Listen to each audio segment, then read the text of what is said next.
İnsan kendiyle uğraşmıyor, yaka paça olmuyorsa, farkına varmadan nefsin güdümüne düşer, sukut eder. Sonra hep karşı tarafta bir şeyler aramaya durur.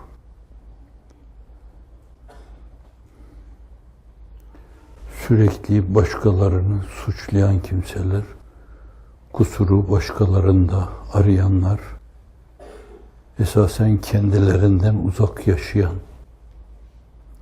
şahısları adına, şahısları açısından şahıs yetimliği yaşamaktadırlar.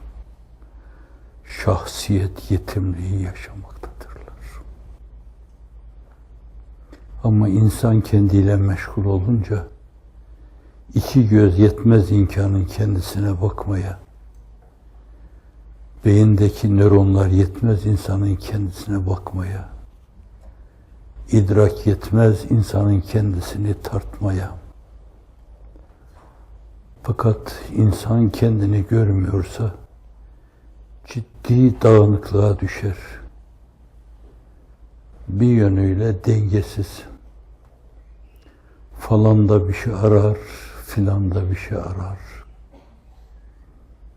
Fakat bulamaz işe yarayan bir şey. Günaha girer sadece. Layık mıdır insan olana vakti kazada, hak zahir iken zulmüyle hükmü kaza. İşte öyle bir şey olur yani. Hak zahirken başkaları suçlanır hep. Böyle suçlamalarda insanlar kendilerini arındırıyor gibi görünürler. Suni, bağışlayın, yalandan gündemler oluştururlar. Oturur kalkar bir şeyler, başkalarına bir şeyler söylemek, nefislerini tezkiye etmek adına değişik kurgular peşine düşerler. Fakat başkalarını düşürmek istedikleri her hususta kendiler düşerler. Düşmemek için Abdülmetin Kur'an'a sarılıp kendine bakmak lazım, kendiyle yüzleşmek lazım. Biz bir nesil olarak şu andaki gayretleriniz, himmetleriniz, açılım adına sergilediğiniz tavırlarınız itibariyle demiyorum. Ama topyekün millet olarak, hatta İslam dünyası olarak İslam adına hem yetim hem de öksüz yetiştik. Ne İslam'ı kendine mahsus ruhuyla tam kavrayabildik. Yani belli bir dönemde sistematik olarak Devri Risalet Penahi'de isimsiz müsemma olarak yaşanan kalbi, ruhi, sırrı hayatı, ihsaslar, ihtisaslar dünyasını daha sonra sistematik olarak tekkelerde, zaviyelerde icra etmeye çalışan insanlar yok oldu. O noktada biz bir yönüyle bir öksüzlüğe düştük. Baba yetimi kaldık. Diğer taraftan medrese tekvini emirlere karşı kapandı. Mektep de aldı onları ele ama pozitivizm, naturalizm, materyalizm disiplinlerine göre yorumladı. Analize tabi tuttu. Kapkaranlık tablolar, inkar çizgisinde şeyler önümüze serdi. Bu defa da yetim yaşadık. O yetimlikten, o öksüzlükten belli ölçüde bir sıyrılma cehdi, gayreti sizin biraz abileriniz, büyükleriniz o meseleyi bir yönüyle gidermeye çalışırken o öksüzlüğü gidermeye, yeniden anneyi, babayı bulmaya çalışa durmuştunuz ki umuru hayriyenin muzır manileri olur. Şeytanlar bu doğru yolun çok düşmanı kesilirler. Şeytanlar bu hizmetin hadimleriyle çok uğraşırlar diyor Hazreti Pir. Zamanın sözcüsü diyoruz. Günümüzde bizim hissiyatımızın tercümanı veya Devri Risalet Penahi'nin bu asırdaki sözcüsü. Evet. Dolayısıyla az bir diriliş emaresi, vahsu vadel mevt emaresi gösterince şeytanlar bütün ordularıyla üzerimize hücum ettiler. Ama onlar insanları kullandılar. Kur'an-ı Kerim'de değişik yerlerde yuhi ba'duhum ila ba'din zuhrufel kavli gurura. Şeytanlar insanlara, insanlar da şeytanlara baş döndürücü, şatafatlı siyasiler ağzıyla öyle parlak sözler söylerler ki insanın büyülenmemesi, hipnoza tutulmuş gibi olmaması mümkün değildir. Dolayısıyla toplum ve toplumlar çapında bir illüzyon yaşanır. Birileri kendi çarpık akıllarıyla topluma hükmederler, birileri de alkışlar, onların arkasından sürüklenir giderler. Ve böylece şeytan kitleleri kullanır. Doğruya giden insanların önünü kesmek, o istikametteki köprüleri yıkmak, olmayacak yerlerde zararlı, ziften çağlayanlar meydana getirmek, zararlı, ziften çağlayanlar meydana getirmek, zihinleri kirletmek, insanı kirli düşünceye sevk etmek adına ellerinden gelen her şeyi yaparlar. Dolayısıyla size, belki yaşlılar bu meselede sonuca varmayı görmeyebilirler. Zaten çoğu da görmek istemez. Partaldan insanlarız, revaçta değiliz. Zaten revaca da yok merakımız. Biz burası için yaratılmadığımızın farkındayız. Burada muhakkaten nasıl buyuruyor insanlığın iftihar tablosu? Mali ve mali dünya ma ene illa kerakibin istadalle tahte şeceretin thumme raha feterekaha. Ne alakam var benim dünya ile? Benim halim tıpkı önemli bir yere giderken muhakkaten bir ağacın altında istirahat etmek isteyen insan gibi. Sonra kalkar, merkubuna biner, bineceği şeye, binitine. Gideceği yere azmirah eder, yürür. Yolumuz bu bizim. Ama mutlaka o bayrağın dalgalanması, o şehvalin her yerde bir yönüyle diyeceği şeyi demesi, ifade edeceği şeyi ifade etmesi, tabiri diğerle Nam-ı Celil-i İlahi'nin ve Nam-ı Celil-i Muhammed'in sallallahu aleyhi ve sellem, yani la ilahe illallah Muhammedur Resulullah hakikatinin her yerde duyulması ve tanınması. Kabul ayrı bir meziyettir. O meziyetler üstün meziyettir. Bir yönüyle ona karşı saygılı olmak ikinci derecede bir meziyettir. Yahu bu da olabilir demek üçüncü derecede bir meziyettir. Varsın o da olsun, biz onunla da geçiniriz. Bu da dördüncü derecede bir meziyettir. Bu gayret, bu himmet, bu cehd ile bunlardan birine varılabilir. Hangisine varılırsa varılsın, Cenab-ı Hak hoşnut edilmiş olur. Cenab-ı Hakk'ın rızasına mazhar edilmiş olur. Bu açıdan da bu yolda yürümeye devam etmek lazım. Yetimlikten, öksüzlükten sıyrılmak için. O Devri Risalet Penahi'deki isimsiz müsemma diyebileceğimiz kalbi hayat, ruhi hayat, sırrı hayat, İnsanın iç dünyası, manevi anatomisi adına hayatını bir yönüyle şekillendirmesi ve ona göre yaşaması. Daha sonra bunu tekkeler, zaviyeler, değişik ad ve unvanlarla kendi aralarında paylaştırmış, Zamana göre, şartlara göre, konjonktüre göre şimdi şunu şöyle yapmak lazım, bunu böyle yapmak lazım. Gün gelmiş Hazreti Hakkı gibi az ye, az uyu, az iç. Tem mezvelesinden vazgeç, dil gülşenine göç. Mevla görelim neyler, neylerse güzel eyler demiş. Kimisi de der tariki, nakşibendi, lazım Ahmet, çağrı terk. Terki dünya, terki ukva, terki hesti, terki terk demiş. Kimisi de der tariki, aczimendi, lazım Ahmet, çağrı çiz. Aczi mutlak, fakri mutlak, şükrü mutlak, şevki mutlak ey aziz.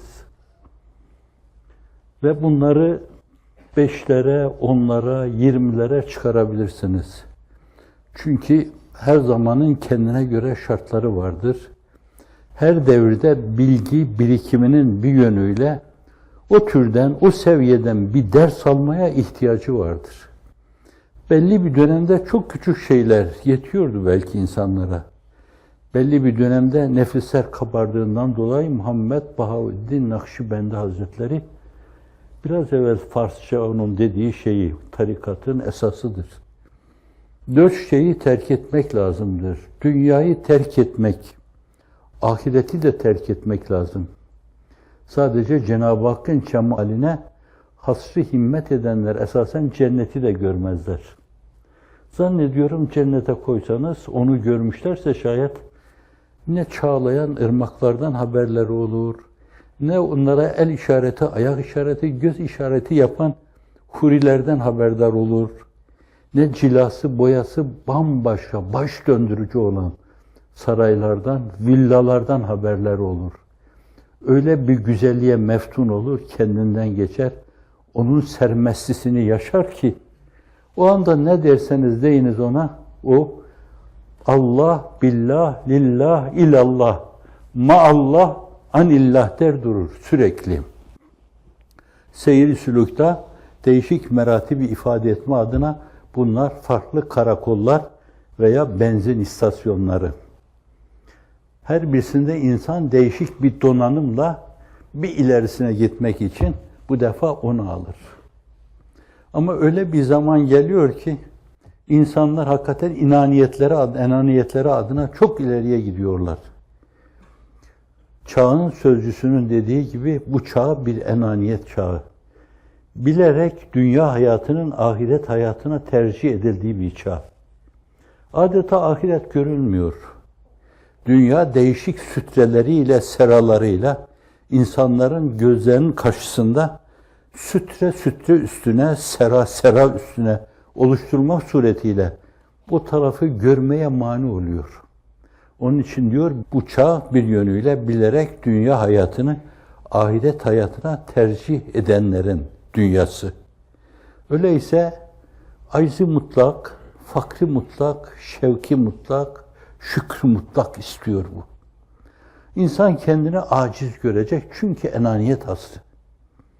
Aslında pratik hayatta da cehd gayretlerimizle o cehd ve gayretlere terettüp eden şeylere baktığımız zaman kozalite mülahazesiyle sebep sonuç arasında bir münasebet görülmüyor.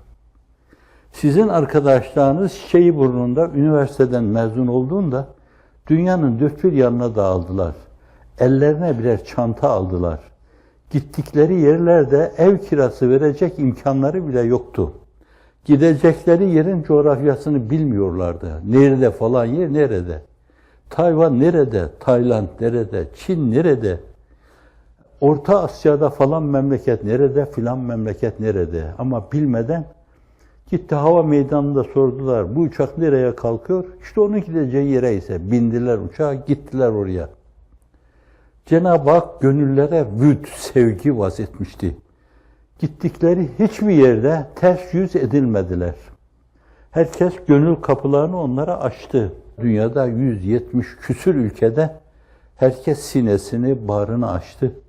Hoş geldiniz, safa geldiniz ama bir yönüyle sizden şikayetçiyiz. Biraz geç kaldınız. Daha evvel niye gelmediniz? Gelemezdik ki.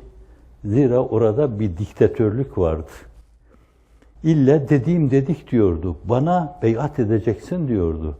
Yoksa günümüzde olduğu gibi sizi sürgün yaparız. Ya sürgün ederiz ya hapse atarız.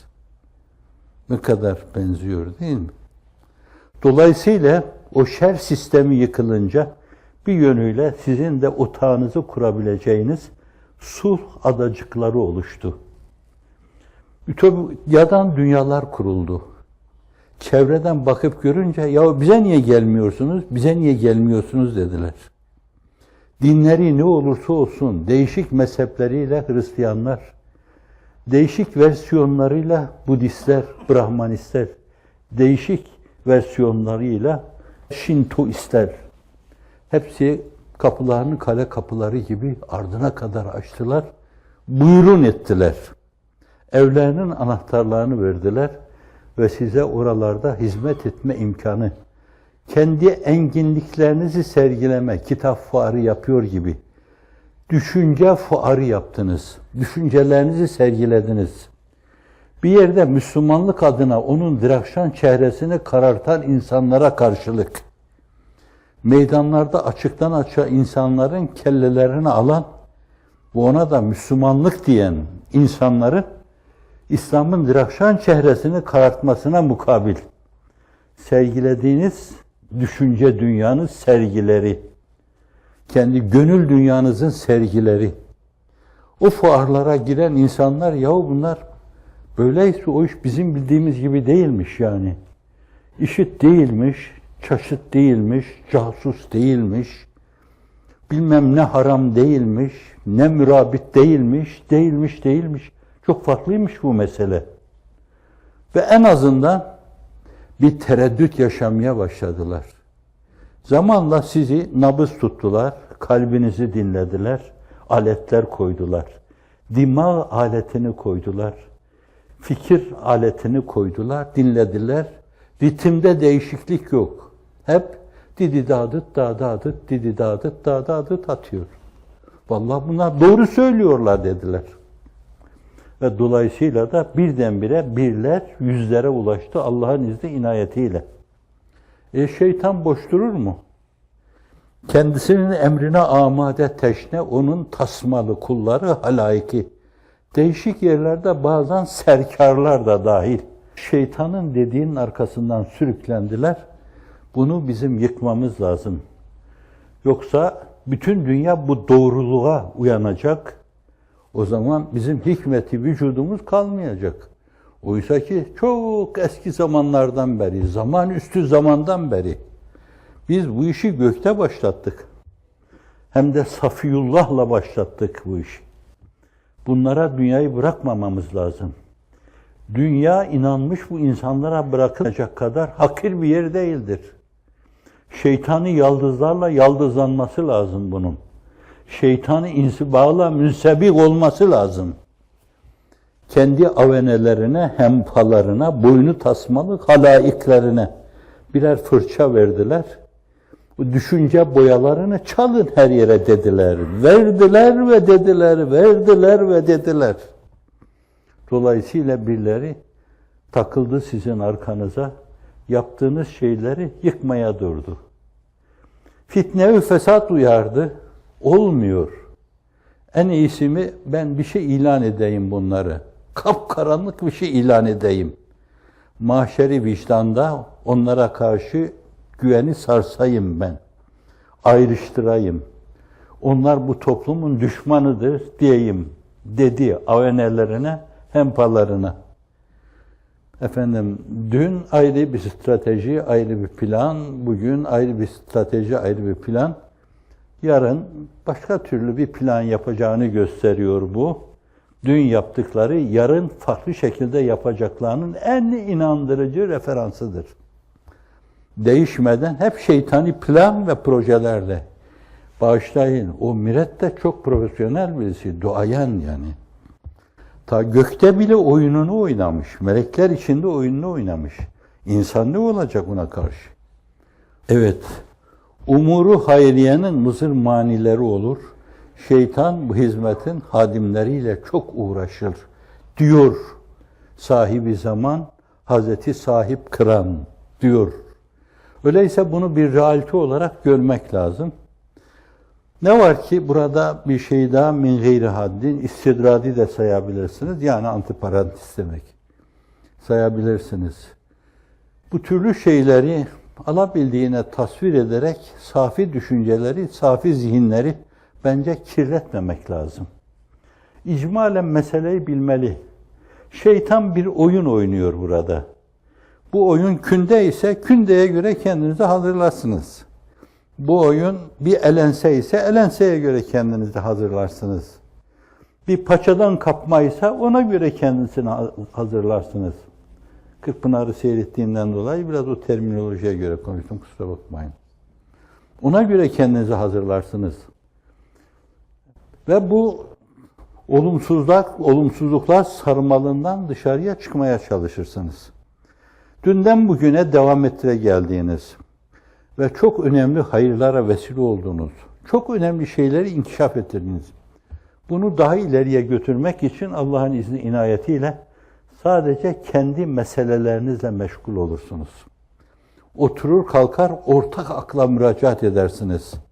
Hazreti sahibi zişanın buyurduğu gibi, Resul-i Ekrem'i kastediyorum sallallahu aleyhi ve sellem. مَا خَابَ مَنْ اِسْتَشَارَ مَا عَالَ مَنْ اِقْتَصَدَ.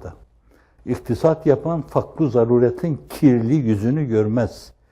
İstişare eden de hiçbir zaman esasen sürçmeye, teklemeye, yığılıp yerde kalmaya maruz kalmaz. Haybet yaşamaz buyuruyor. Meşveret, meşveret, meşveret. Sahabe-i kiram Şura suretinde takdir sadedinde ve emruhum şura beynehum deniyor. Değişik faziletler sıralanıyor. Ve sonunda da onlar kendi aralarında her şeylerini meşverete bağlı, meşveret yörüngeli götürüyorlar diyor. Onlar öyle baba yiğit, öyle kâmeti bâlâ insanlar diyor. Bu açıdan da oturup kalkıp hep kendi plan ve projelerimizi bu şartlar altında nasıl realize ederiz? Zannediyorum ona bakmak lazım. Çünkü yine Hazreti Pir'e ait bir sözdür. Her zamanın ayrı bir hükmü vardır. İşte değişmeye müsait, yani Kur'an'ın temel disiplinlerine aykırı olmayan, sünnet-i sahiheye aykırı olmayan, o müştehid-i izam hazaratının o mevzuda selametli içtihatlarına aykırı olmama kaydıyla her zamanın ayrı bir hükmü vardır. Şimdi konum nasıl hareket etmeyi, neler düşünmeyi gerektiriyor? Bu problemler sarmalından nasıl sıyrılırız, nasıl çıkarız? Bugüne kadar Allah'ın izniyle getirilen bu işi bundan sonra nasıl ileriye götürürüz? Biz bu mevzuda isabetli bir adım attığımız zaman biraz evvel dediğim gibi şu ana kadar yapılan şeylerde zaten tenasüb-i illiyet prensibine göre sebep-sonuç arası bir münasebet yok yani. Allah'ın size yaptırdığı şey tenasüb-i illiyet prensibi, Frenkçe ifadesi kozalite. Tenasüb-i illiyet prensibine göre sebep-sonuç arasında hiç münasebet yok. Çiçeği burnunda delikanlılar, tecrübesi yok. İlk gidenler kurallarını çekti gittiler. 20 tane mi 30 tane mi? Ertesi defa külahın içi almayacak kadar kura olduğundan dolayı ya makinayla yapalım bu işi filan oldu. Daha sonra daha başka şeylerle sonra bir güzergah haline geldi ki, şehra haline geldi ki artık sizin varlığınız, yokluğunuz önemli değil. Muhasibi ifadesiyle Kur'an-ı makuliyet içinde yahu bu güzel bir şeymiş esasen. Kur'an mantığı da bunun, Kur'an mantığı diyor, Kur'an-ı makuliyet. Kur'an mantığı da bu meselenin böyle olmasını iktiza ediyor dediler. Kur'an mantığı çerçevesinde sistemler kurdular. Dünyanın dört bir yanına açıldılar. Şaşılacak bir şey. Ama biz farkına varmadan zannettik ki hani biz yapıyoruz. Ama inşallah siz öyle dememişsinizdir, abileriniz de öyle dememişlerdir. Belli yani işin büyüklüğüyle mesela Kıtmir kendi açısından olsa benim ayak bağı olmam filan bu meselenin telif edilmesi mümkün değil. Mümkün değil bu.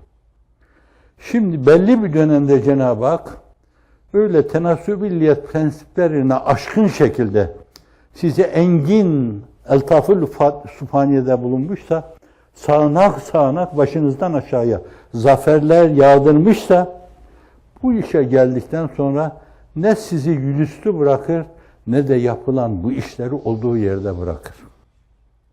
Ama Murad-ı Sübhani daha başka şekilde, daha başka renk ve desende dünyaya kendinizi bir farklılık içinde bir kere daha ifade etme adına sizi tohumlar gibi dünyanın dört bir yanına cebri hicretle saçtı, savurdu. Dedi ki bulunduğunuz ülkede birer tohumdunuz siz, bir tane. Ama gittiğiniz yerde toprağın kuvve-i imbatiyesine göre, yani gönüllerin size açılmasına göre toprağa kendinize atacaksınız orada. Fena fillah, beka billah, maallah. Çürüyeceksiniz Allah yolunda. Siz çürüyeceksiniz ama bir başak meydana gelecek. Bu defa la akar, 10 tane olacaksınız. Bir gidecek, yerinizi 10 tane alacak. Bazen de Kur'an-ı Kerim'in ifadesiyle 10 tane başak olacak. Her başakta 10 tane olunca bu defa bir 100'e yükselecek. Allah'ın lütfu çok engin. Rahmeti gazabına sebkat etmiş ve her şeyden vasi. İsterse 1000 tane yapar. Bu açıdan da şimdiye kadar bu işi kendi inayet, kudret, riayet ve kilaetiyle ve aynı zamanda hırzu siyanetiyle, hırs koruma demek, siyanette koruma demek, düşmanlarınıza karşı size yardım etmek suretiyle öyle bir noktaya sizi ulaştırdı ki, bugüne kadar size yaptırdığı şeyler, gelecekte daha büyüğünü yaptırmak için en inandırıcı referanstır. Hiç sekmediniz, hiç sürçmediniz, hiç yüzüstü düşmediniz, tekme yediniz, sarsıldınız, balyoz yediniz, onun şokunu yaşadınız. Fakat bunların olmadığı hiçbir dönem yoktur ki, insanlığın iftihar tablosu bile çent defa başından balyoz yemiştir. Ama sarsılmamış, Allah'ın izni inayetiyle şikayet etmemiş. Şikayet etmeye badi olan faktörler karşısında bile elhamdülillah demiş. Çağın sözcüsü bile elhamdülillah ala kulli hal sivel küfrü ve dalal diyerek nefes alıp vermiş. Küfür ve dalalet müstesna, ondan gelen her şeye hamdü sena olsun. Hoştur bana ondan gelen, ya hiletu yahut kefen, ya taze gül yahut diken, lütfun da hoş, kahrın da hoş. O mülahaza içinde yediğiniz balyozların zannediyorum acısını unutacak. Sonra şimdiye kadar 27 Mayıs görmüş olanlar olarak, 12 Mart görmüş olanlar olarak, Temmuz, Haziran görmüş olanlar, bir de ne vardı? Aralık filan mı? Aralık da vardı galiba. Bir de Temmuz vardı. Temmuz görmüş olanlar, buna aylarım kirlenmiş. Onların arındırılmasını Allah Celle Celaluhu size bırakmış. İmam Şafii Hazretleri'nin takdir edip sürekli bu kirli takkeme sorguç yapacağım bir sözü var. Seleften Allah ebediyen razı olsun. Halefe ne kadar çok yapacak iş bırakmışlar. Cenab-ı Hak size o kadar iş bırakmasaydı, onlarla beraber nasıl cennete girecektiniz ki? Hazreti Ebubekir'le beraber nasıl olacaktınız ki? Şimdi siz hanginize sorsam zannediyorum, ben de varım, ben de varım, ben de varım dersiniz. Hanginiz Hazreti Ebubekir'le beraber aynı sofraya oturmayı istemezsiniz? Hazreti Ömer'le, Hazreti Osman'la, Hazreti Ali ile, Taife-i Nisa olarak Hazreti Hadice-i Kübra ile, Ayşe-i Sıddıka ile, Hazreti Hafsa ile aynı sofraya oturmayı istemezsiniz. 1000 canımız olsa feda olsun, teşneyiz o işe. Siz o işe teşne olduğunuz sürece, emre amade bulunduğunuz sürece inanın, Allah bütün gönülleri sizin diyeceğiniz, edeceğiniz şeylere teşne haline getirecek, amade kılacak, kulaklar sizin için açılacak. Semavi sesleri dinliyor gibi dinleyecek. Bu aynı zamanda basiretlerinizi açacak, Selefi Salihinin tekvini emirleri okuduğu, eşya ve hadiseleri hallac ettiği gibi ettirecek Allah'ın izni inayetiyle. Yahu aradığımız meğerse buymuş diyeceksiniz ve böylece işin başlangıcına dönelim. Aynı zamanda yetimlikten, öksüzlükten siz ve milletiniz, milleti İslamiye kurtulmuş olacak. Bugün sizin dünyanızda görülen o karalamalar hadisesi Allah'ın izni inayetiyle unutulacak. Şimdi o geçmişte olan bela ve musibetleri gülerek birer fıkra gibi anlattığımız gibi. 12 Mart'ta hapishanede arkadaşlarla şunları konuşuyorduk diye. Hapishane kendine göre psikozu var. İnsanın moralini bozuyor. Gardiyan geliyor. Bağışlayın. Lan kalkın ayağa. Mesela bir tek örneğini söyleyeyim. Zehirli yumurtadan zehirlenmişim. Götürmüşler dışarıya. Araba can kurtaran gelmemiş. Dolmuş bir daha içeriye getirmişler. Ölürse koğuşta olsun. Sonra rahmetlik Osman Hoca, benim çok sevdiğim arkadaştı. Geçen de oğlu buradaydı. Bana diyor ki o kendi diyor, ben istifra ettirdim de diyor, sen kurtuldun diyor. Geldi bana sabah, zannediyorum ayağıma da dürttü belki bilemiyorum. Gardiyan, lan hoca dün geberiyordun. Yani bu denen eden şeylerin sizin toplum içindeki konunuza karşı da çok ciddi moral bozukluğuna sebebiyet verir. Ama şimdi siz bunları anlatırken gördüğünüz gibi dudaklarınız geriye gidiyor, gülerek anlatıyorsunuz. Birer fıkra gibi, tatlı fıkra gibi anlatıyorsunuz. Üsture gibi anlatıyorsunuz. Bir gün gelecek Şubat'ı da öyle anlatacaksınız. Aralığı da öyle anlatacaksınız. Temmuz, zift karalamasını da öyle anlatacaksınız Allah'ın izni inayetiyle. Akıbet buysa bence gözlerimizi o akıbete, öyle bir sonuca dikerek bir yönüyle o hususa konsantre olarak başka şeylere çok girmeyelim, dağılmayalım, nöron kirliliğine girmeyelim, kirli şeyleri bahis mevzu yapmayalım. Bilmiyorum daha açık konuşmam yakışıksız kalır mı? Etrafa zift püskürten gazeteleri elden geldiğince bazıları hizmete, harekete dokunacak şeyler veya o mevzuda doğruluk bir şey yapmamız gerekli olan hususlar oluyor.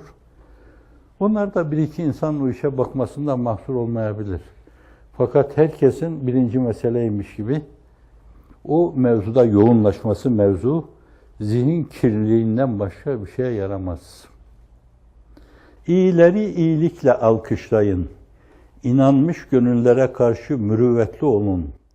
İnançsızlara öyle yumuşak yanaşın ki kinleri, nefretleri eriyip gitsin ve soluklarınızda daima Mesih olunuz.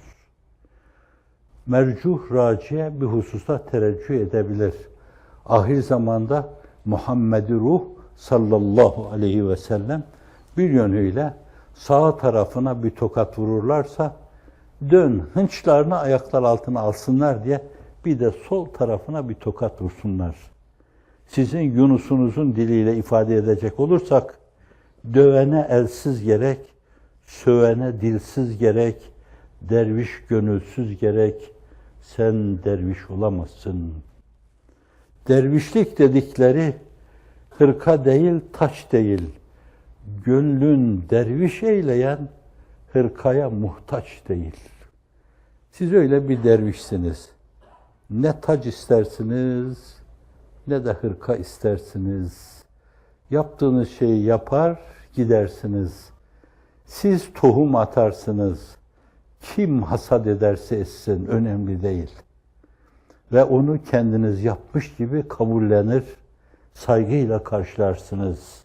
Şeytanın avenelerinin hasetten çatladıkları gibi bence haşa ve kella o duruma düşmezsiniz Allah'ın izni, inayetiyle. Hizmet varsa şayet değer az daha yaşamaya. Şimdilerde göz ağrım sırf onun bilinmesi senelerce evvel Kıtmir söylemiş bu sözü. Evet, birisi size tekrar ediyor. Vesselam.